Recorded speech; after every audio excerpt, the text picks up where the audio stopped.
La maison de mon enfance est nichée au cœur d'un paisible petit village de campagne, situé au bout d'une rue bordée de pavés et de chênes centenaires. Baignée des rayons de la lune dominant le ciel, elle ressemble presque à une peinture vivante. C'est dans l'allée de cette maison que j'ai appris à faire du vélo, et où je passais des après-midi entiers à jouer à cache-cache avec les autres enfants du quartier. Aujourd'hui, je vis une vie épanouie et pleine de bonheur. Je suis propriétaire de ma maison, mais plus important encore, je partage cette vie avec Marie-Lise, une femme incroyablement inspirante. Mais récemment, elle a dû s'absenter pendant quelques jours, ses parents, qui gèrent une ferme familiale, avaient besoin de son aide.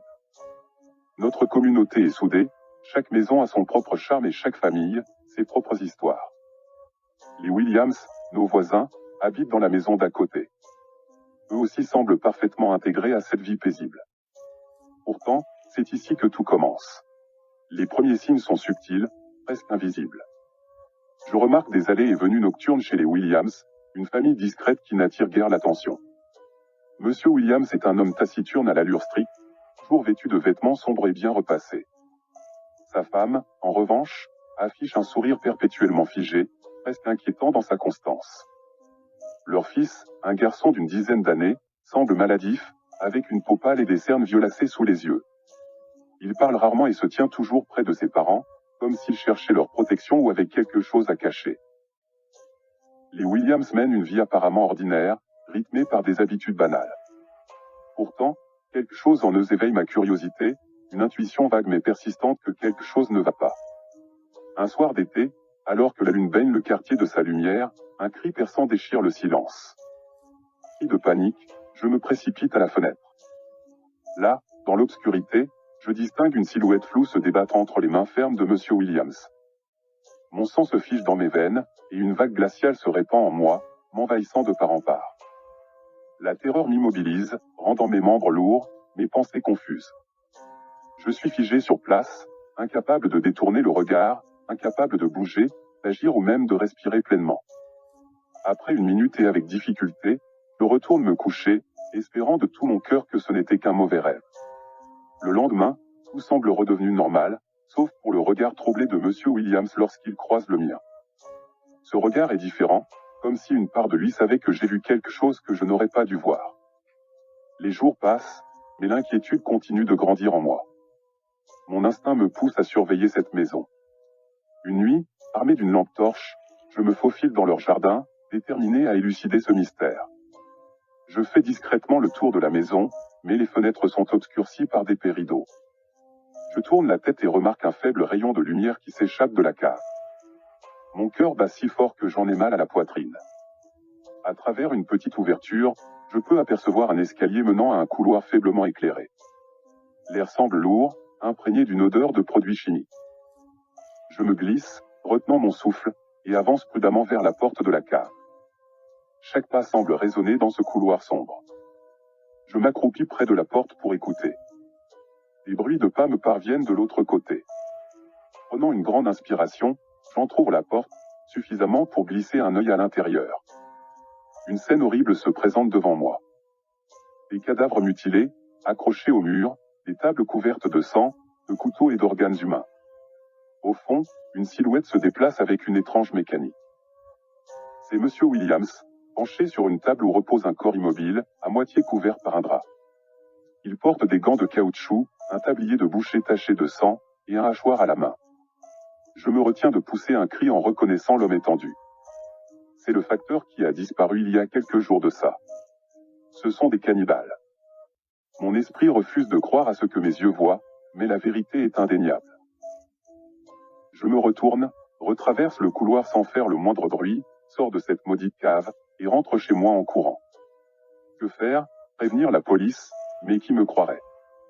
Les Williams ont l'apparence de citoyens modèles. Mon silence me paraît la seule option viable, bien que la peur et le dégoût me rongent de l'intérieur. Les jours suivants sont un enfer. Chaque rencontre fortuite avec les Williams me plonge dans une terreur froide. Leurs sourires polis prennent désormais un air sinistre, comme s'ils savaient que je connaissais leurs secrets. Je tente de maintenir une façade de normalité, mais la peur constante me rend presque fou. Un soir, alors que je lutte pour trouver le sommeil, des bruits sourds provenant de leur maison attirent mon attention. En regardant par la fenêtre, Je vois Monsieur Williams traîner quelque chose vers leur cave. Mon cœur s'arrête une seconde de battre, quand tout à coup un bruit vient de derrière moi. Je sursaute et me retourne pour faire face à Madame Williams, un couteau à la main, et un sourire glacé sur ses lèvres. Nous savons que tu nous observes. Bien, nous avons quelque chose à te montrer. Dit-elle calmement. Terrifié, je suis obligé de la suivre jusqu'à leur cave. Je descends en premier l'escalier, suivi de près par Madame Williams. Nous suivons le couloir sombre légèrement éclairé par une ampoule scintillante. Et dès que la porte s'ouvre, l'odeur de la mort emplit mes narines. La vue des corps pendus et démembrés a failli me faire vomir. Madame Williams me guide jusqu'à une table de boucher, où un corps mutilé repose. C'est une tradition familiale, explique-t-elle avec un calme effrayant. Nous ne faisons que perpétuer ce que nos ancêtres ont commencé, dit Madame Williams, une phrase qui résonne avec un fatalisme presque inévitable. Ce rituel, devenu une tradition familiale, est transmis de génération en génération non par choix, mais par une sorte de devoir ancestral, comme si la rupture avec ce passé était impossible. Chaque membre de la famille est formé, consciemment ou inconsciemment, à accepter cette pratique comme une partie de leur identité. La tradition devient ainsi un lien invisible mais puissant, qui lie les générations dans un cycle de répétition perpétuelle. M'explique-t-elle calmement, avec un sourire de sadique figé sur son visage. Ce sourire n'a rien d'humain, il est l'expression même de la cruauté, de la jouissance malsaine qu'elle tire de ma peur. Approche, me dit-elle d'une voix douce. Mais ses yeux racontent une autre histoire. Ils sont fixes, froids, impitoyables. Il n'y a aucune compassion, aucune hésitation. Je comprends alors que ce n'était pas une demande, mais un ordre. Mes jambes flageolent et je sens l'obscurité m'envahir. Lorsque je reprends conscience, je suis attaché à la table, incapable de bouger. La famille Williams se tient autour de moi, leur regard vide et leur sourire étiré, montrant une rangée de dents aiguisées. Ces sourires sont glacials, dépourvus de toute chaleur d'humanité. Ils ne traduisent ni joie, ni bonheur, mais plutôt une satisfaction macabre, un plaisir sinistre à me voir sombrer dans l'angoisse. Ce ne sont pas les sourires d'une famille aimante, mais ceux de prédateurs prenant un malin plaisir à prolonger l'agonie de leurs victimes. Les jours suivants se confondent en un cauchemar sans fin, où chaque instant est une nouvelle forme de torture. Ils me maintiennent en vie avec une précision diabolique, ne me permettant jamais de sombrer totalement dans l'inconscience, toujours en équilibre précaire entre la vie et la mort. Je sens chaque coupure avec une acuité terrifiante, chaque morsure me ramenant brutalement à la réalité de mon calvaire. Leur savoir-faire dans l'art de la souffrance est inhumaine, chaque acte de cruauté calculé pour maximiser la douleur, pour prolonger mon agonie, et je deviens leur jouet, leur festin vivant.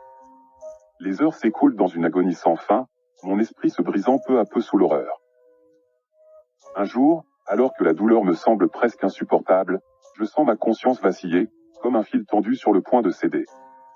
Les souvenirs défilent devant mes yeux, doux et amers à la fois, des éclats de vie qui se perdent dans l'obscurité. Un dernier souffle, une dernière pensée. Et soudain, la lumière faiblit. Elle se retire doucement, m'enveloppant dans un voile de silence. Là, dans cette nuit profonde, il n'y a plus de lutte, plus de peur.